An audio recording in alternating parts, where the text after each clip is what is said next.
আসসালামু আলাইকুম এভরিওয়ান। এই মুহূর্তে আমি দাঁড়িয়ে আছি খুবই সুন্দর একটা জায়গায়।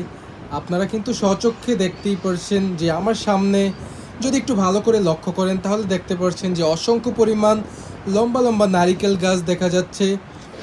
অনেকেই বুঝতে পেরেছেন যে আমি কোথায় দাঁড়িয়ে আছি। হ্যাঁ, জায়গাটার নাম হচ্ছে নারিকেল জিঞ্জিরা। যেহেতু এখানে অসংখ্য পরিমাণ নারিকেল গাছ রয়েছে, সেন্ট মার্টিনের এই জায়গাটায় আসলে আপনি অসংখ্য পরিমাণ নারিকেল গাছ দেখতে পারবেন, যার ফলেই কিন্তু এই জায়গাটার নাম রাখা হয়েছে নারিকেল জিঞ্জিরা।